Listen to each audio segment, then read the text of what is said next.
Tidjane Thiam, bonjour. Bonjour. Après la décision du G20 Finance, quelle est votre réaction? Écoutez, je me réjouis, c'est une première étape. Comme vous le savez, nous avons insisté pour que une aide exceptionnelle soit dégagée en faveur de l'Afrique. Nous sommes face à une crise absolument exceptionnelle et partout dans le monde, des mesures exceptionnelles ont été prises. Donc, nous avons souhaité depuis le début de la crise que des mesures exceptionnelles soient également prises en faveur de l'Afrique. Et ce moratoire qui vient d'être approuvé par le G20 va apporter aux États africains, au moins dans un premier temps, les moyens d'agir rapidement et efficacement, on l'espère, contre la pandémie.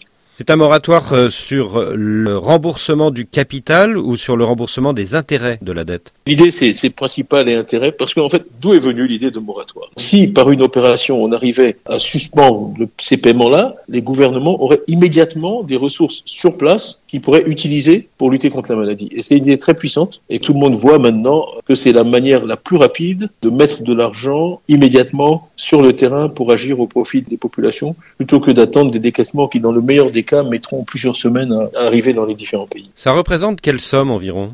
C'est difficile à chiffrer, mais disons qu'en gros, on aurait dû payer quelque chose comme 44 milliards cette année d'intérêts, et une grosse partie de ça va être reportée. Mais ce sont des sommes très très significatives et à la mesure du choc économique que subissent les économies africaines. Sur les 44 milliards que les pays débiteurs auraient à payer cette année 2020, il ferait l'économie de 12 milliards. Vous confirmez ce chiffre? Je ne connais pas ce chiffre, mais moi je pense que l'économie sera beaucoup plus importante que 12 milliards. Donc c'est vraiment très très significatif. Et surtout, encore une fois, ça va aller immédiatement à des dépenses urgentes qui sont indispensables pour maîtriser la pandémie. Parce que je ne suis pas du tout un spécialiste de santé. Moi j'ai parlé à quelqu'un comme Tom Frieden, qui a été le patron du CDC en Amérique pendant 10 ans, etc. Et ceux qui m'ont tous expliqué, c'est que le confinement est peut-être nécessaire, mais que vraiment la solution, c'est de tester. Parce que malheureusement, notre appareil hospitalier n'a pas la capacité de traiter un grand nombre de malades. Donc, ce qu'il faut faire à tout prix, c'est éviter l'augmentation très forte du nombre de malades. Donc, il faut tester, dépister, identifier les personnes qui ont été en contact, isoler et traiter.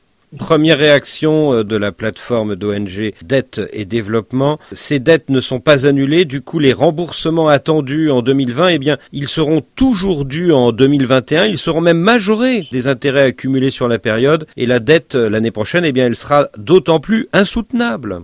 C'est exact, mais nous étions face à une crise urgente. Tous les jours, il y a des gens qui meurent. Dans la phase aiguë du coronavirus, 2 jours d'attente, c'est un doublement du nombre total de morts. Donc, il y a un sentiment d'urgence depuis qu'on a commencé ce travail. On travaille vraiment d'arrache-pied. Donc, c'est clair qu'il s'agit d'un moratoire, mais ça nous laisse le temps de prendre des mesures plus permanentes et de traiter, le cas échéant, la question de la dette et avoir des restructurations là où elles sont nécessaires. Mais comme disait quelqu'un que je connais, l'essentiel dans la vie est quand même d'abord de ne point mourir. Donc, là, on avait vraiment une urgence absolue et le seul moyen de la dresser, et ce qui n'a pas été facile, vraiment une campagne intense, c'était d'obtenir des pays créanciers qui suspendent le paiement et le service de la dette. Alors cette campagne intense, elle est menée en effet par le Sud-Africain Cyril Ramaphosa et par vous, les 4 émissaires de l'Union africaine que vous êtes. Et comme les premiers créanciers sont chinois, est-ce que vous avez fait déjà une démarche particulière auprès de Pékin ?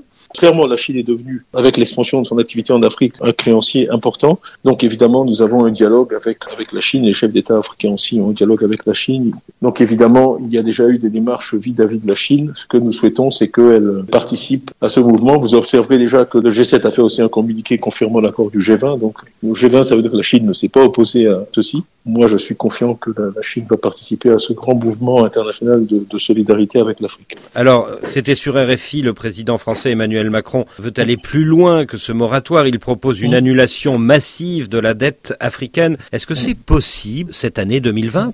Écoutez, il faut voir. Moi, je crois qu'il y a 2 temps dans cette affaire. Dans un premier temps, il fallait traiter la crise et trouver une solution pragmatique, permettre à chaque État d'avoir rapidement des ressources disponibles, et c'est ce que réalise le moratoire. Maintenant, il est clair que nous sommes partis d'une situation qui n'est pas extrêmement favorable. Il faut quand même voir que la dette en Afrique a beaucoup augmenté. Avant que le coronavirus augmente, on était à un ratio de dette sur PIB d'environ 108%.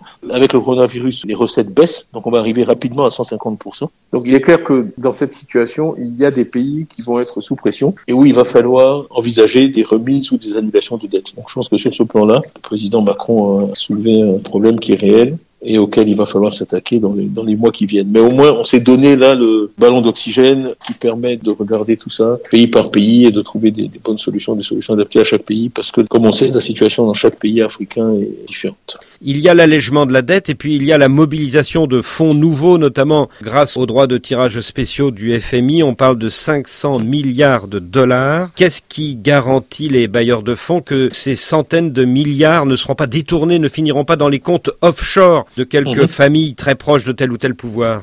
Premièrement, les chefs d'État africains ont tous exprimé sans ambiguïté leur engagement à s'assurer que le geste qui est fait par la communauté internationale soit mis à profit par l'Afrique. Ça, c'est vraiment important. Un nouvel élément qui est différent par rapport à il y a 10 ou 15 ans, c'est la technologie. Nous regardons dans un certain nombre de pays comment on peut utiliser la technologie pour distribuer les fonds aux populations. Par exemple, au Kenya, on a souhaité que les paiements puissent être faits par mobile, par téléphone mobile. Et le gouvernement kenyan a déjà fait passer une loi pour annuler les frais des taxes sur les transferts mobiles. Ce qui va permettre donc de mettre ça en œuvre très rapidement. Tout le monde est mobilisé. Tout le monde comprend que le coronavirus, il faut le battre partout ou on ne le battra pas. C'est pour ça aussi qu'on a créé ce groupe panafricain. Il faut que nous fassions preuve de solidarité entre États africains et que nous résolvions ce problème partout en Afrique et dans tous les pays.